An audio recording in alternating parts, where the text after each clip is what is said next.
haweenku waa furaha nolosha waa halbowlayaasha bulshada waa horseedayaasha nabadda iyo horumarka waxaana la isku raacsan yahay in haweenka la'aantood aanu qiimo badan lahayn nolosha aadanaha toddobaadkan barnaamijka Soomaalida maanta waxaan ku eegi doonaa mowduuc ku saabsan kaalinta haweenka ee dhinacyada kala duwan ee nolosha waxaana barnaamijka ka qayb gelin doonaa haween Soomaaliyeed oo ku nool dalka farahana kula jira howlo kala duwan burburkii Soomaaliya kadib waxa ay haweenka kaalin wanaagsan ka ciyaareen nolosha bulshada iyagoon u babacdhigay mas'uuliyadda la xiriirta kaafinta nolosha qoyska kadib markii raggii ay shaqooyin waayeen waxaana haweenka ay geed dheer iyo mid gaaban labaduba u fuuleen sidii dhaqaale ay u abuuri lahaayeen waxaana maanta muuqanaysa in kaalin wanaagsan ay ugu jiraan dhinaca ganacsiga iyagoona booskii hooyo ku darsaday booskii aabbaha laga rabay ee daryeelka qoyska dhanka maaliyadda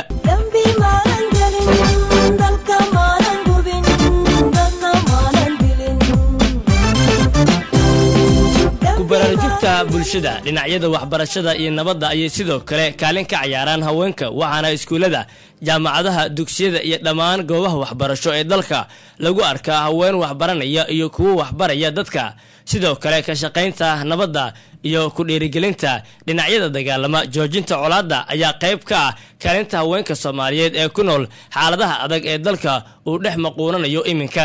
doorka haweenka ee nabadeynta waa door aad u ballaaran waxaana loo baahan yahay sida aad ogtihiin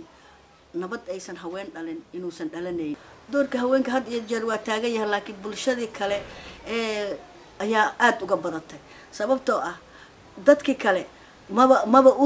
uma habaysna inay maxay ahayd ay nabadii ka shaqeeyaan maba dareemayaan sida haweenka u dareemayo oo ay uga maqan tahay nabadda ragga ugama maqna waxaad arkaysaa rag ama kala jeclayn in la dhinto iyo in la noolaado in nabad la helo inaan la helin rag aan kala jeclayn aad arkaysaa mentor gabdhaha iyo haweenka ay had iyo jeer leen ilaahow nabadan ka meel kasta isku yimaadaan waxay ku duceystaan inay nabad helaan waana meesha aan ka keenay ra'yiga ah haweenku inay qabiil yeeshaan qabiil haweenka ah qabiilkaas haweenka oo wax ugu weyn uu qabtaa ay tahay oo ka shaqeeyaa nabadda sanadihii la soo dhaafay ayaa waxaa muuqanaysa in saamiga gabdhaha waxbarta oo ka saramaraya halkii ay sanad ka hor ay ahayd xaaladda waxaana iminka la arkayaa in gabdho ka badan ay waxbartaan walow aanay cadad ahaan u dhigmin wiilasha marka ay dhammaystaan gabdhaha waxbarashada dugsiga sare ama tan jaamacadda waxa ay saami aan badnayn ka helaan shaqooyin shirkadaha iyo hay-adaha ay bixiyaan walow aanay haweenku u dhutin arrinkaasi oo ay iskood shaqooyin u abuurtaan si noloshooda u kaafiyaan waxaan jeclaa inaan si qaas ugu takhasuso yani management program taas ay targetkaygu tahay medicine markaan aadan waxaan jeclaa inaan barto gynecology lianna hooyooyinka maanta boqolkiiba 90 waxa u dhamaanayaan dhiig la'aan iyo dayac aan loo sameeyeen dayac darid la'aan marka dayacaantaas oo la dayacay ayaan rabaa inaan maxaa u sameeyo haweenka dhankooda marka aad secondary ka bixisay mise gabdhood aad heleen wallahi waxaan dhigi karaa gabdho ahaan waxaan ku dhameeyay dugsiga macmuur 150 gabdhood inaan ahayn jeclaa ma islahayd markaad bilaabaysay dugsigaaga hoose ama dugsigaaga dhexe inaad dhameysan doontid secondary-ga isla markaana aad jaamacad gali doontid ma ku haminaysa runtii qofku markuu wax bilaabo waxaa loo baahan yahay inuu leeyahay himma caali ah hamigayga wuu ahaa inaan dhameysto oo heer saran aan ka gaaro aqoonta hadda dugsiga sare waa dhameysatay jaamacad ayaad sugaysaa maxaad qabtaa hadda inta waxaan qabtaa barnaamijyo gaar ah sida macallimiinteedu aan taakuleeyo dhinacaan ka noqdo macallimiinta markay maqan yihiin camal inaan buuxiyo boosaska ardayda waqtiyada ay leeyihiin fursadaha inaan ku dhiirigeliyo waxbarashada iyo qiimaha leedahay inaan macallimiinta la dayicin oo macallimiinta ay yihiin maanta aabayaashii wadanka yani haddii macallinka aadan ogaanin ixtiraamkiisa iyo wanaagiisa aadan ogaanin beri ay ku qabsan doonto inaan adigana barnaamijkaas camal uu kugu dhici doono caafimaadka ayay sidoo kale kaalin wanaagsan ugu jiraan haweenka waxaana tusaale aan caddeyn u baahnayn si fudud noogu noqon karaa Titoray Saxawa Cabdi Dhiblaawe iyo gabdhaheeda oo ah qoys Soomaaliyeed oo naftooda u hibeeyay oo samafalida danyarta iyagoo adeegsanaya xirfadooda caafimaad Xawa Cabdi iyo labadeeda gabdhood dhawaan ayaa dalka Mareykanka lagu guddoonsiiyay abaalmarin ay ku muteesteen hawsha la xiriirta dhanka samafalka ee ay bulshada Soomaaliyeed u hayeen waxaana sanadkii tagay lagu dhibaateeyay deegaanka Xawa Cabdi ee duleedka Muqdisho iyagoo howlo samafal ku guda jira maamulka dawladnimo karti iyo daacadnimo ayuu ku tanaadaa kaalintaasna dumar baa ka soo dhalaalin kara dowladnimo ragooda uma aha ee dumar baa eel u ah waa inaan urur aan samaysanaa qurba joog ah oo meel walba la isaga yimid oo aan bayaan ka soo saarnaa cambaaraynaa una istaagnaa dalkeena Soomaaliya sidii dib loogu xoreyn lahaa marka dhaqdhaqaaqaas oo markaas aan afayeen ka noqday waxa isugu yimid dad ka yimid wadamada Yurub iyo Mareykanka dadkii u oomanaa inay cadaalad iyo sinaan la helo dhalinyaradii markaas ku baartay baan ahaa marka waxaan u doodi jiray xuquuqda shaqaalaha international community-gu kamana run sheegin daacad si aan uma gelin inay xalliyaan dhibka Soomaaliya dumarku fagaaro buuxo been kama sheego dab colaadeedna ma huriyaan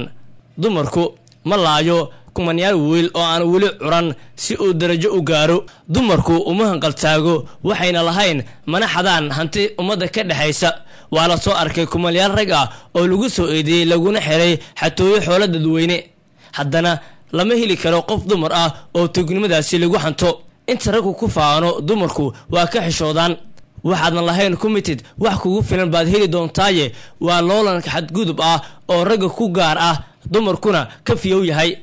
أنا بحسن علمي وحركة قدومي كحجانك حرونت ميدانتا يا هرمانتا وينك الصومالية هوش حرونتي المحيطة هوش حرونتا يد وحاو بسم الله الرحمن الرحيم هوش حرونتا يد وحاوي ميدانتا يا هرمانتا وينك الصومالية taas oo ah markii aan aragnay gabdhaha Soomaaliyeed ee marxaladda ay ku jiraan muddadii 20 sano ahayd oo ay yihiin wax gabdhihii Soomaaliyeed ay u bateen kuwa dhibaatada dalka Soomaaliya ka dhacaysa ay aad u saameysay caruurtoodii iyo iyagii in aan arintaas taas oo ay koosgareysay in gabdhaha Soomaaliyeed ee maanta tii waxaysatay ganacsataahina ay tahay garab rarato tii dhalaysaana ay dhiigbax iyo dhakhtar la'aan iyo caafimaad la'aan ay dhibaato ay adag haysato in aan hal mar codkayaga muujino oo aan ka qayb galno sidii aan uga hawli lahayn haddaan nahay gabdhaha Soomaaliyeed dhibaatadan saameysay koonfurta iyo bartamaha Soomaaliya sidii gabdhaha aan Afrika ama gabdhaha caalamka aan la tartano oo aan aragno maaragtay gabdhaha Soomaaliyeed kuwa wax ka bedel kara dalkooda in aan dhibaatadan haysata wadankayaga khaasatan koonfurta iyo bartamaha in aan ku sii eegan ee aan ka hadalno gaashaanka u daruuro ka shaqeyno ururo u sameeyno ana magacaygu yahay Xaliimo Macalin Abiikar kaalinta haweenka ee Suudaanta ay ku cabiraan waa kaalinta marba heerka la taagan yahay haddii ay nabadeyn tahay nabad ay uga hadlaan haddii ay tahay macnaha baraarujin sidii maxay ahayd haweenka waxay walba ka qayb qaataan oo ay galaan waxa alle waxay ka qayb qaataanna waa waxay dhaqaajin karaan haweenka haweenka Soomaaliyeed waxyaalo badan ay soo mareen haddii aan ka soo qaadano haweenkii ku soo halgamay 13 SYL haween ayaa ka qayb qaata haween Soomaaliyeed waxay uga qayb qaateen 13 wiil markay isku tageen wax dhaqaale ay haysteen ma jirin gabdhihii yaa kaalmeeyay hadal ha ku kaalmeeyaano wax dheef ha ku kaalmeeyaano xoolahooda ha u iibiyaano ayagaa reexay goolka ay dhaliyeenna waa tii la ogaayo waxay keeneen mandaqada maanta aan ku hoos noolnahay calankeeday keeneen marka haweenka door weyn ayay ku leeyihiin haddii u dhaqaaqaan xagga nabadda runtii haweenka doorka horumarineed ee Sokwe ay ka qabatay tan iyo intii la aasaasay 2002 ee Sokwe hawsha waday marka ugu horeyso waxaan ka bilownay in aan haweenka kala dagaalano jahliga aqris qoris la'aanta waxaan ku sameynay daraasad aan ku sameynay suuqa weyn ee bakaaraha haweenka ganacsatada inta aan wax qori karin aan akhri karin runtii waxaan noo soo baxday baaxad aad u badan si ay haweenka ganacsigu ugu badan yihiin sida ay aqoontooda u liidato daraasadaas waxay socotay 2 bilood oo fiirinaynay ganacsiga yaryar ganacsiga waaweyn shiida inta nooc kala duwan ee haweenka ka shaqeyn karaan suuqa weyn ee bakaaraha waxaan u bilownay 2002 dabiyaaqadeedii galaas Soomaaliga iyo xisaabta aan ku barayna haweenka oo tiradooda dhantahay haweenka 160 haween ah waa inta aan u bandhignay way tira badnaayeen laakiin inta aan nooga soo qayb gashay oo ay wax aan ku barno 160 ay ahayd 160daas waxaa ka qalin jabisay muddo 6 bilood waxna qoreen xisaabta 4 xisaab fal ee isku dhufashada iyo kala jarka iyo qaybinta iyo isku darka waxaa ka qalin jabisay 100 hadaan isku cilciliya dhinaca kale waxaan kaloon ka korinaa haweenka waxna qora waxna aqriya ee dugsiyada hoose ee dhexe waxaan barnaa kombiyuutarka xirfadda kombiyuutarka ah runtii aad ayay u badan yihiin waxaa kaloo jirta shaqooyin badan macnaha in aan iskuulaad ka tagno aan haweenka ugu wacyigelino inaysan ku degdegin guurka degdega ah dhinaca saxaafadda oo aad adiga hawshaadii ay tahay aad ku shaqaysid waxaa la sheegaa gabdhuhu inay dhibaatooyin badan kala kulmaan sida adigaba aad ka dhawaajisay isla markaana dhinaca institutionada ay la shaqeeyaan ay dhibaatooyin uga yimaadaan ha ahaadeen in aan lagu qorin gabdhaha barnaamijyada waxgalka ah ha ahaadeen in shuruudo gaara lagu xiro caqabadahaas see u wajahaan gabdhaha see ula falgalaan marka ay la kulmaan marka hore waad islaamantihiin dhammaan bahda warbaahinta Kate Media caqabadaasi oo kale waa jiraan haween la kulmo walow aniga aan la kulmin iyo institutionkan ka shaqeeyo uusan ahayn mid yani haweenku ay tahay mid yani sare loogu qaado oo qiimahoodan dabcan ay la mid yihiin kuwa kale ragga ka shaqeeya oo qaarkood ay soo saaraan barnaamijyo waxgal ah oo waaweyn laakiin inta badan dhibaatada taagan waxay tahay maxay haweenku Soomaaliyeed ku nool dalka gaar ahaan kuwa ka shaqeeya magaalada Muqdisho dabcan aanu hadda ka howlgalno kale way ay u soo saari waayeen barnaamijyada haweenka baxa ee dhanka siyaasadda ku aadan maxay u noqon waayeen tabtari inay noqoto ku dheeda haweenta Soomaaliyeed saxafiyiinta ah ee ka howlgalaysa institutionkaasi kaliya dhalisha taagan waxay tahay in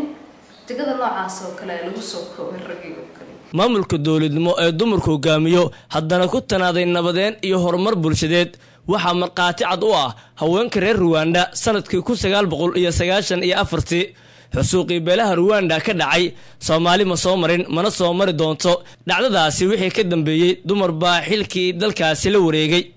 waayo raggiiba geeri bay u bateen sida gobolada koonfureed Rwanda dumarka ayaa ragga ka badan iyagana gacanta ku haya nabadda iyo waliba horumarka dalkoodu gaaray boqolkiiba 70 ayaga baarlamaanka u badan inta badanna shaqo kasta oo Rwanda ka socota dumar baa maareeya wax kale iska daaye ciidan baa Rwanda noo soo dirtaa na kala ilaaliya si aanan isu layn hala soo booqdo hana loo kuurgalo dacdaraha dumarkaas dalkooda ay ka sameeyeen tan waa yaabe marka si qoto dheer loo eego hamiga haweenka ee sare u sii kacaya waxaa muuqanaysa in haweenka kaalintooda ay ka sii balaaran doonto sabab la xiriirta haweenka wax baranaya oo sii kordhiya haddaba daawade sideed isleedahay waa lagu xoojin karaa daryeelka hooyada iyo kobcinta aqoonta gabdhaha Soomaaliyeed mise ku fikiraysaa samaynta mashruuc sare loogu qaadayo aqoonta iyo isfahamka haweenka fadlan aragtidaada noogu soo hagaaji Facebook